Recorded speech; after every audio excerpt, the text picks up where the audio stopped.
بسم اللہ الرحمن الرحیم۔ عزیز طلبہ السلام علیکم ورحمۃ اللہ وبرکاتہ۔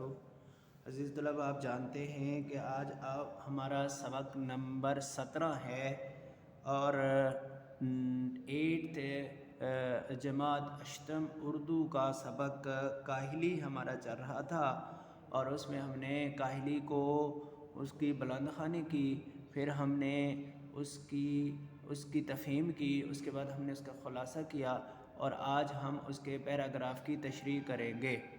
تو بچوں، میں نے آپ کو بہت دفعہ یہ بات بتائی ہے کہ پیراگراف کی تشریح ہو یا اشعار کی، میں آپ کو اس کا طریقہ بتاؤں گا، اور اس کے سمجھنے کے بعد آپ نہ صرف وہ پیرا جس کا طریقہ میں نے بتایا، بلکہ جو بھی کوئی پیرا آئے اس کی تشریح آپ کر سکو گے۔ چونکہ خلاصہ آپ کو یاد ہوتا ہے، اس لیے آپ نے طریقے کو سمجھ لینا ہے، اور اس کے بعد پھر انشاءاللہ آپ تشریح خود کر لیں گے۔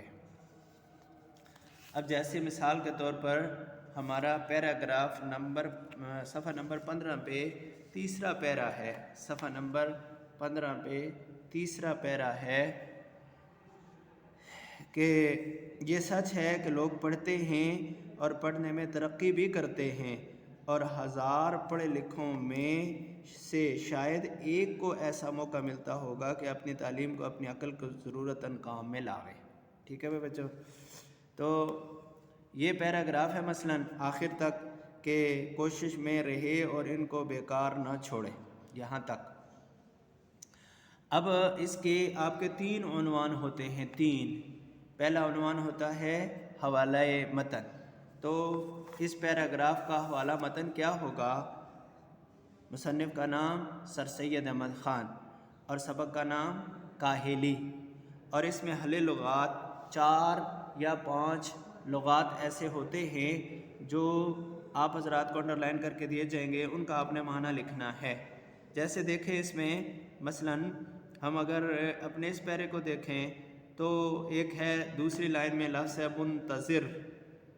منتظر، انتظار کرنے والا، پھر ہے اسی کے ساتھ ہی آگے دلی قوا، دل کی قوتیں، پھر تیسری اسی سے اگلی لائن میں سخت، کاہل سست،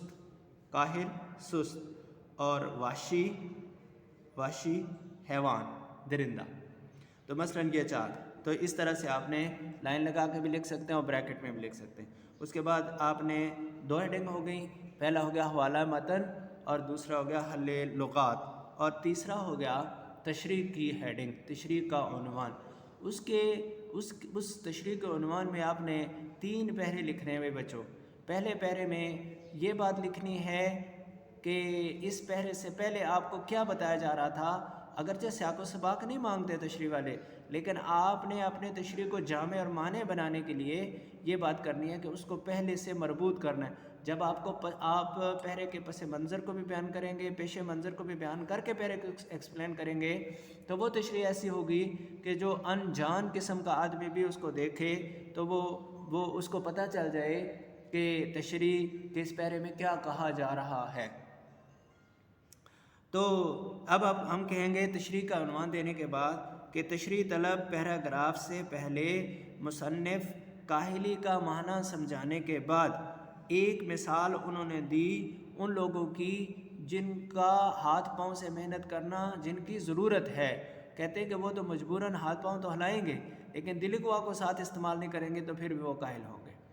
اب تشریح طلب پیراگراف میں اسی سلسلے کی ایک دوسری مثال دے رہے ہیں کہ ایسے لوگ جو پڑھتے ہیں اور پڑھنے میں ترقی بھی کرتے ہیں، تو ایسے لوگوں میں سے بھی ہزاروں ایسے ہیں جو اپنی پڑھائی لکھائی کو اپنی ضرورت کے لیے کام میں لے آتے ہیں، اور وہ اپنے دل و دماغ کو اور دلی قوا کو استعمال نہیں کر سکتے۔ اچھا، تو کہتے ہیں کہ اب اگر ہو ایسا ہی کہ انسان اگر عارضی ضرورتوں کا منتظر رہے اور دلی قوا کو بیکار ڈال دے تو وہ نہایت کاہل اور وحشی بن جاتا ہے، کیونکہ انسان بھی دوسرے حیوانوں کی طرح کا ایک حیوان ہے۔ یعنی جب ہم جنس کی بات کریں گے تو یہ بھی حیوان ہے، اور جب ہم نوع کی بات کریں گے تو یہ حیوان ناطق ہے۔ جی ٹھیک ہے، تو اور حیوانوں کی طرح کا حیوان ہے، اور جب دلی قوا سست ہو جائیں گے اور کام میں نہیں لائے جائیں گے تو پھر کیا باقی رہ جائے گا؟ حیوانی خصلت، پیٹ بھرنا ہے، لذات و شہوات کا پورا کرنا ہے اور اپنی ضرورتوں ہی میں ہر وقت لگے رہنا ہے، اس کے علاوہ اور کچھ نہیں۔ تو یہ حیوانی صفت ہے۔ جس طرح حیوان صبح خالی پیٹ اٹھتے ہیں اور شام تک اپنے پیٹ کے بھرنے کے چکر میں رہتے ہیں، شام کو پیٹ بھرا تو آ کر سو گئے۔ تو وہ کہتے ہیں کہ بالکل اسی طرح انسانی صفت کھو کر یہ پورا حیوان بن جاتا ہے۔ تو آخر میں کہتے ہیں کہ انسان کو یہ لازم ہے کہ وہ اپنی دلی قوا کو زندہ رکھنے کی کوشش کرے اور ان کو استعمال میں لاتا رہے۔ یہ ہو گیا تشریح طلب پیراگراف۔ اس کے بعد آپ تیسرے پیرے میں کہیں گے کہ تشریح طلب پیراگراف کے بعد ایسے ہی ایک مثال اور دینے کے بعد وہ یہ بتا رہے ہیں مصنف کہ یہ بات ہم مانتے ہیں کہ ہمارے ہندوستان میں اگرچہ دلی قوا کو استعمال کرنے کے مراکز نہیں ہیں جو ہونے چاہیے، لیکن وہ کہتے ہیں کہ پھر بھی یہ بھی میں کہوں گا کہ ہماری ہی سستی ہے۔